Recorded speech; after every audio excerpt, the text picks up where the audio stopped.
Assalamualaikum warahmatullahi wabarakatuh. Saya Andrea Dini Pertiwi dengan NPM 2017 01 501 ya.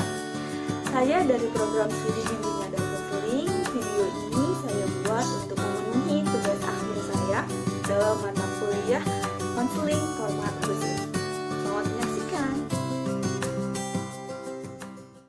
Layanan penempatan dan penyaluran. Dalam menjalani kehidupan dan perkembangannya, setiap saat individu pasti berada dalam kondisi tertentu dan menghadapi serta berinteraksi dengan kondisi lingkungannya.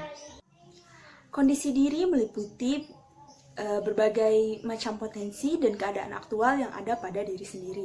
Sedangkan kondisi lingkungan itu mengandung berbagai kemungkinan yang dapat memberikan dampak negatif dan positif tergantung dari cara penanganan, penyikapan, dan pemanfaatannya. Potensi diri individu baik yang mengacu dalam pancadaya ataupun mengacu kepada kemampuan intelektual, bakat, minat, serta kecenderungan pribadi perlu dikembangkan secara optimal. Namun, kondisi yang benar-benar sesuai kadang-kadang tercederai atau terjadi mismatch atau ketidaksesuaian. Maka diperlukanlah layanan penempatan dan penyaluran ini untuk dapat membantu mengarahkan individu untuk mengembangkan potensi yang dia miliki secara optimal. Tujuan dari layanan penempatan dan penyaluran ini adalah diperolehnya tempat yang sesuai untuk mengembangkan potensi yang dimiliki individu tersebut. Nah, tempat yang dimaksudkan ini adalah kondisi lingkungan. Nah, kondisi lingkungan ini baik lingkungan secara fisik maupun lingkungan sosio-emosional. Dan yang lebih luasnya lagi ada lingkungan akademik, sosial, dan budaya yang secara langsung berpengaruh terhadap kehidupan dan perkembangan individu.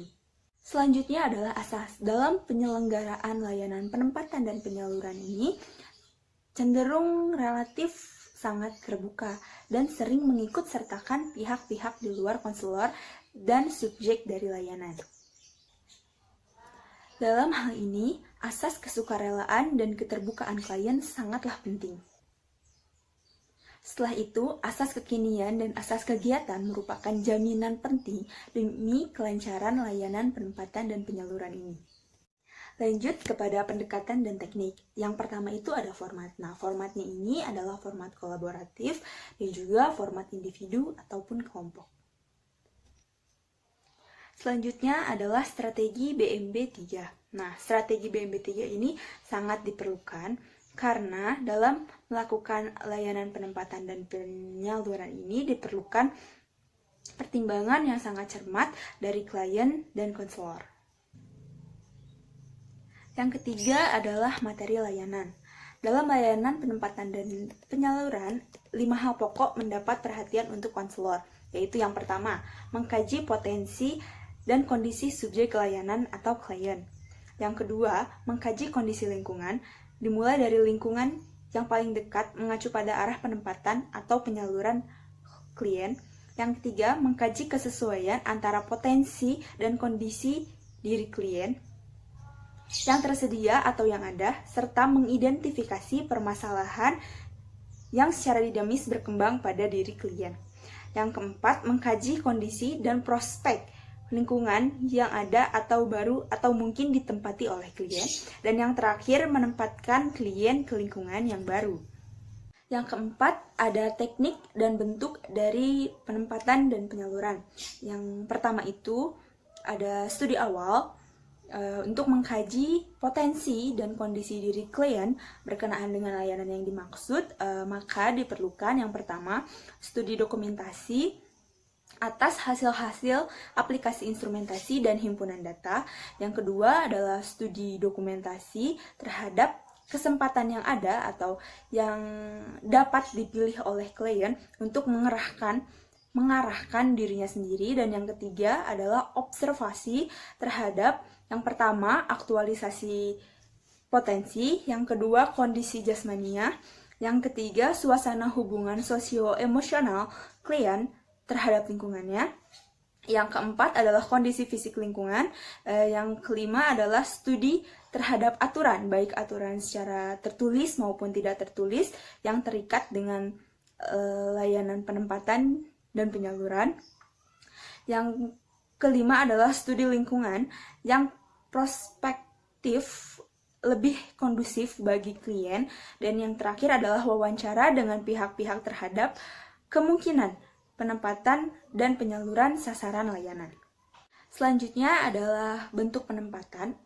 Bentuk penempatan dalam rangka layanan penempatan dan penyaluran ini tergantung pada arah pengembangan diri dan masalah klien. Nah, bentuk penempatan itu diantara lain adalah bentuk penempatan siswa tempat duduk di dalam kelas, penempatan kelompok belajar siswa, dan penempatan atau penyaluran siswa terhadap program studi atau jurusan yang mereka minati.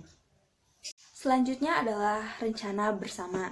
Nah, rencana penempatan klien terhadap lingkungan yang baru harus diketahui dan disetujui oleh klien tersebut. Dan jika rencana bersama tersebut telah disusun, maka harus dilakukan dengan partisipasi penuh oleh klien yang bersangkutan.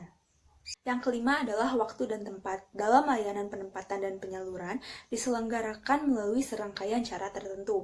Tidak dibentuk dalam paket-paket pertemuan atau kegiatan yang disajikan dan dilaksanakan dalam sesi-sesi tertentu, melainkan dalam bentuk rangkaian upaya bersifat terbuka dan sangat luas. Untuk itu, waktu dan tempat yang dibutuhkan dalam layanan khususnya berkenaan dengan arah bentuk-bentuk penempatan yang ditempuh. Yang keenam adalah keterkaitan. Yang pertama adalah keterkaitan dengan jenis layanan lainnya. Telah disinggung bahwa layanan penempatan dan penyaluran adalah bentuk tindak lanjut dari layanan konseling perorangan, bimbingan kelompok atau konseling kelompok. Demikian juga dengan layanan informasi, orientasi, penguasaan konten, dan mediasi dapat ditindaklanjuti dengan layanan penempatan dan penyaluran. Selanjutnya adalah keterkaitan dengan kegiatan pendukung. Yang pertama adalah dengan aplikasi, instrumentasi, dan himpunan data. Yang kedua dengan konferensi kasus. Yang ketiga dengan kunjungan rumah. Yang keempat dengan tampilan kepustakaan. Dan yang terakhir adalah alih tangan kasus.